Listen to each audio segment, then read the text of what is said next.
اعوذ باللہ من الشیطان الرجیم بسم اللہ الرحمن الرحیم۔ عزیزان محترم، جیسے کہ پہلے عرض کیا گیا کہ جناب ابراہیم علیہ السلام کو خداوند متعال کی طرف سے مبتلا کیا گیا، آزمائشوں میں ڈالا گیا، اور امتحان اور ابتلا کا فرق آپ کے سامنے پیش کیا گیا۔ اب آتے ہیں اس آیت کے دوسرے پوائنٹس کی طرف، دوسرے ابعاد کی طرف، کہ جیسے کہا گیا وَإِذِ ابْتَلَىٰ إِبْرَاهِيمَ بِكَلِمَاتٍ۔ اب ہم دقت کرتے ہیں دوسرے کلمے کی طرف کہ جو کہا جا رہا ہے وَإِذِ ابْتَلَىٰ إِبْرَاهِيمَ بِكَلِمَاتٍ، یعنی کس ذریعے سے ان کا مبتلا کیا گیا، کس ذریعے سے ان کو آزمائش میں ڈالا گیا، مختلف کلمات کے ذریعے، مختلف وسائل کے ذریعے ان کو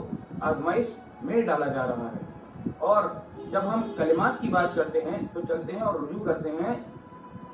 تفسیر اہل بیت علیہ السلام کی طرف کہ کلمات کے بارے میں وہ کون سے وسائل ہیں، وہ کون سی چیزیں ہیں کہ جن کے ذریعے جناب ابراہیم علیہ السلام کی آزمائش سنگین اور سخت کی جا رہی ہے۔ وہ روایت کے مطابق وہ کلمات پنجتن آل ابا علیہ السلام کی ذوات مقدسہ، ان کے ذریعے جناب ابراہیم کو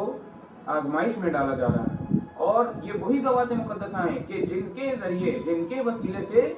جناب آدم علیہ السلام کی توبہ بھی قبول ہوئی ہے۔ تو یہ وہ وسائل ہیں، یہ وہ چیزیں ہیں جن کے ذریعے، جیسے کہ عرض ہوا پچھلی نشست میں کہ آپ جناب ابراہیم کو خدا متعال مبتلا کر رہا ہے، اور پھر کہا جا رہا ہے فَأَتَمَّهُنَّ، اور ان کلمات کو، ان آزمائشوں کو بأحسن الوجہ، کمال تک پہنچایا گیا۔ یہ دوسرا نقطہ اس آیت سے متعلق، اور انشاءاللہ اگلی نشست میں اس آیہ مبارکہ کی مزید جو ہے وہ توضیح آپ کی پیش خدمت کی جائے گی۔ السلام علیکم ورحمۃ اللہ۔ اعوذ باللہ من الشیطان الرجیم بسم اللہ الرحمن الرحیم۔ جیسا کہ آزمائش ہے حضرت ابراہیم کے بارے میں پچھلی نشست میں عرض کیا گیا کہ آپ کو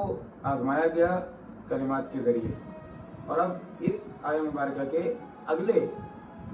بعد کی طرف ہم توضیح کرتے ہیں اور نشاندہی کرتے ہیں کہ جس میں کہا جا رہا ہے قَالَ إِنِّي جَاعِلُكَ لِلنَّاسِ إِمَامًا، کہا پروردگار نے کہ میں یقیناً میں قرار دوں گا تمہیں لوگوں کے لیے امام، جیسے کہ ہم